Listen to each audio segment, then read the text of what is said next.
They left her off the Olympic team. She said almost nothing about it in public.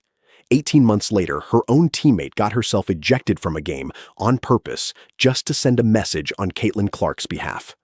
Stick around, because what happens in between those two moments is the real story, and there's a detail in the middle of it that even hardcore fans usually get wrong. I'll get there. But first, subscribe if you're new here, because this channel only runs stories that actually check out. No recycled quotes, no guessing, just what's actually on the record. Let's start at the beginning, because none of what Sophie Cunningham did later makes sense unless you understand exactly what Caitlin Clark walked into first. In the spring of 2024, Clark left the University of Iowa as the all-time leading scorer in NCAA basketball history. Not just women's history, all of college basketball, men included. She'd taken the Hawkeyes to back-to-back national championship games. By the time the Indiana Fever took her first overall in the WNBA draft, she was already one of the most talked-about athletes in the country, in any sport.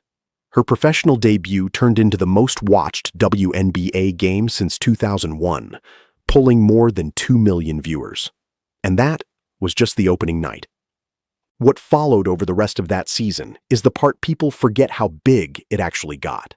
League-wide attendance jumped 48% from the year before. Total attendance crossed 2.35 million, the most tickets the WNBA had sold in 22 years. Teams recorded 154 sellouts that season, a jump of over 200% from the year before. The Fever alone set a franchise attendance record of over 340,000 fans through a single season. And one road game in Washington drew more than 20,000 people, the single highest attendance figure the league had seen in 17 years.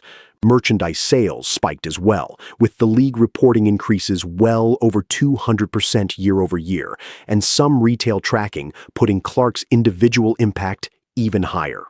One finance professor at Indiana University later ran the numbers and estimated Clark alone accounted for roughly a quarter of all WNBA economic activity that season, across ticket sales, merchandise, and television revenue combined. Her rookie salary that year was just over $76,000. Her endorsement portfolio, led by an 8-year Nike deal reported at $28 million, dwarfed it completely.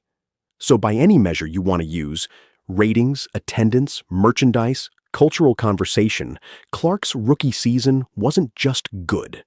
It was one of the most economically significant rookie seasons in the history of women's professional sports in this country. And none of it was hype floating free of what actually happened on the floor. Clark set the WNBA single-season assist record with 337, a mark that belongs to the entire league, not just rookies. She set the rookie scoring record with 769 points and the rookie record for threes made with 122. She became the first rookie in league history to record a triple-double, then did it again a few months later, becoming the only rookie ever to post 2 in a single season. She set the single-game WNBA assist record with 19 dimes in one game against Dallas. She was named Rookie of the Month 4 separate times, started for her conference at the All-Star Game as a rookie, and helped drag a Fever team that had won just 13 games the year before into the playoffs for the first time since 2016. She won Rookie of the Year unanimously. None of that reads like a manufactured storyline. It reads like a rookie season that would have been historic even if not a single extra camera had shown up to film it. The attention followed the numbers. It didn't invent them, which is exactly why what happened next stung so much. Clark was in the conversation for Team USA's 2024 Paris Olympic roster. She was reportedly among the final 14 names still being considered before the roster got cut down to 12. And when that final roster leaked out that June, her name wasn't on it. Now here's the part worth sitting with, because the reaction to that decision tells you almost as much as the decision itself. Fans were furious. Some commentators called it a wasted opportunity for the sport, a chance to put the biggest new star in front of a global Olympic audience that the selectors simply passed on. Others pushed back hard the other way, arguing that a rookie who started her season slow, playing against grown, physical professionals for the first time, hadn't earned a spot over a roster full of actual Olympic veterans and future Hall of Famers, because that's the detail that gets lost. Clark's own numbers early that season were nowhere close to where they ended up by the fall. The Fever themselves started the year in a hole. She was still adjusting to the speed and physicality of the professional game. The 12 players who did make that roster included multiple past gold medalists. Whatever else it wasn't purely a snub built on ego or politics. It was a real basketball call, made a lot louder by how badly the country wanted a different result. So, what did Clark actually do with all of that? In the moment, she didn't fight it. Asked about it that June, she told reporters she wasn't disappointed, that she was excited to root for the team that made it, and that missing out just gave her something to chase for the next Olympic cycle 4 years down the road. That was the public answer. The real answer came out later, at the end of that season, after Time magazine named her its Athlete of the Year. In that interview, she admitted the decision had stung more than she'd let on in the moment. She told her own head coach, in her words, that not making that roster woke a monster in her and that it would motivate her for the rest of her career. She was also honest about her own role in it, pointing out that her slow start that year had given the selectors every reason in the world to leave her off. No excuses, just fuel for the next 4 years. That's who Caitlin Clark was heading into her second season. A player who just delivered one of the most commercially explosive rookie years in modern sports history and who'd still been told, on the biggest stage the sport offers, that she wasn't quite there yet. And instead of turning that into a public grievance, she turned it into motivation and went quiet about it until someone finally asked the right question. But here's the twist almost nobody saw coming. The next chapter of this story isn't really about Clark at all. It's about a teammate who wasn't even on her roster yet when any of this happened. Keep watching, because what this player did a year later reshaped how the entire league talks about protecting its biggest attraction, and it started with a single foul so blatant that the officials somehow still didn't call it in real time. Sophie Cunningham spent 6 seasons with the Phoenix Mercury before she ever put on an Indiana Fever jersey. By WNBA standards, she was already a grizzled veteran, someone who'd absorbed years in a league that, for most of her career, simply didn't have the money, the broadcasts, or the attention it has now. She's talked openly about that gap, about what it was like playing seasons where you needed an overseas contract in the off-season just to make ends meet. When she got traded to Indiana, she wasn't stepping into a quiet situation. She was stepping directly into the most watched team in the league, built entirely around the most scrutinized rookie the sport had ever produced. And she's since admitted something that made a lot of people uncomfortable when it surfaced. Back when she was still in Phoenix, she knew exactly what locker rooms around the league were saying about Clark behind closed doors. The plan wasn't just to guard her tough. It was to physically toughen her up, show the rookie what the league really felt like. Cunningham has said she understood that mentality to a point, that every rookie gets tested coming into the league, but actually watching it happen to Clark up close, once she was wearing the same jersey, changed how she saw the whole thing. Keep that context in mind, because it explains everything that happened next. On June 17th, 2025, in a game against the Connecticut Sun, Clark had already been poked in the eye and shoved hard to the floor earlier in the contest. In real time, the players responsible barely got called for either incident. One of those fouls was only upgraded after the fact, once the league office reviewed the tape days later. In the moment, though, the game just kept rolling like nothing had happened. With less than a minute left, and the Fever already comfortably ahead on the scoreboard, Cunningham made her decision.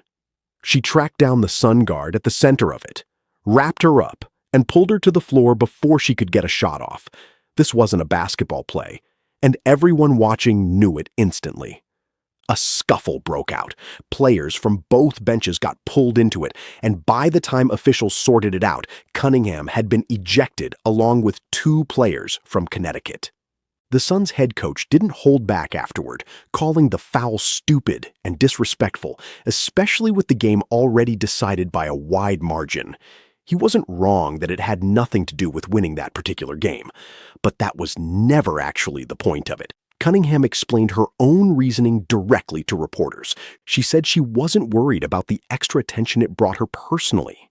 She said the league's referees had let this pattern build for years by consistently failing to protect the league's biggest star, and that at the end of the day, her job was simply to protect her teammates. She called herself a team player, plain and simple, no apology attached. She also revealed something smaller but oddly telling afterward. In the middle of that scuffle, she'd chipped one of her own teeth.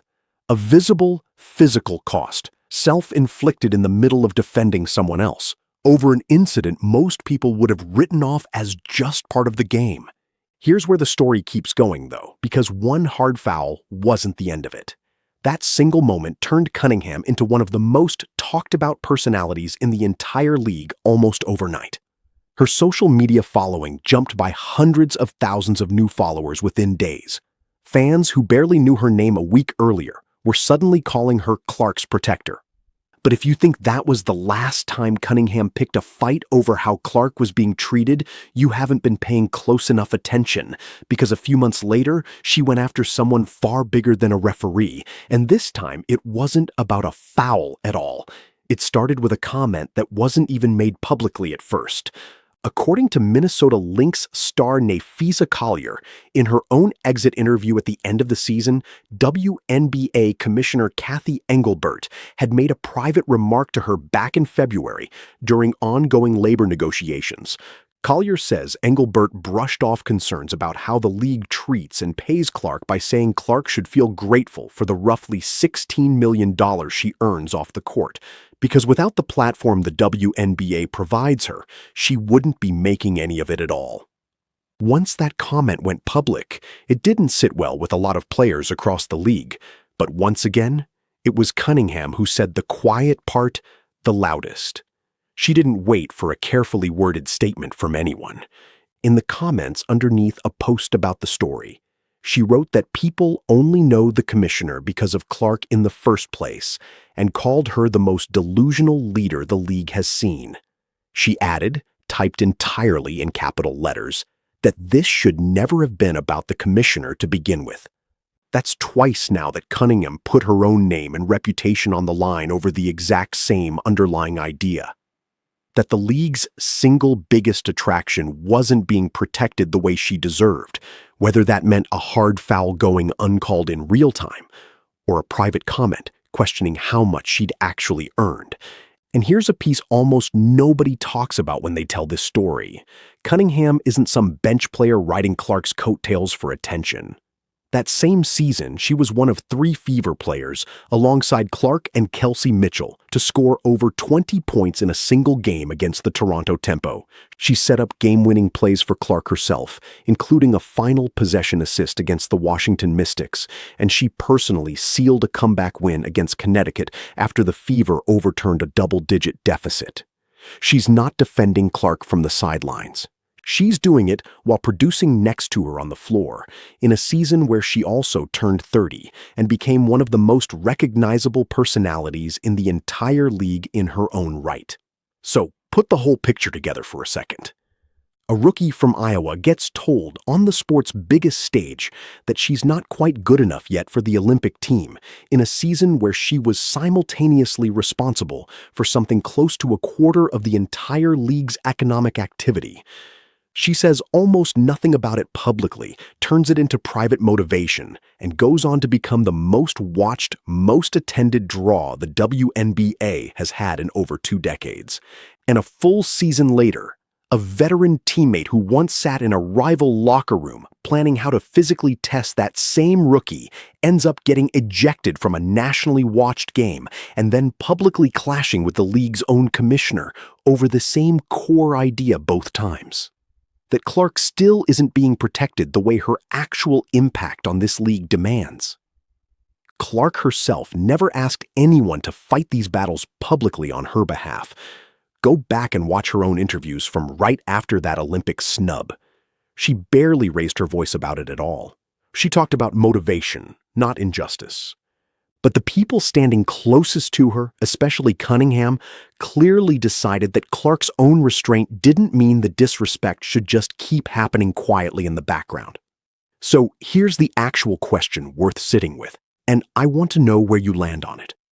Was Cunningham right to take matters into her own hands the way she did, on the court, and directly at league leadership?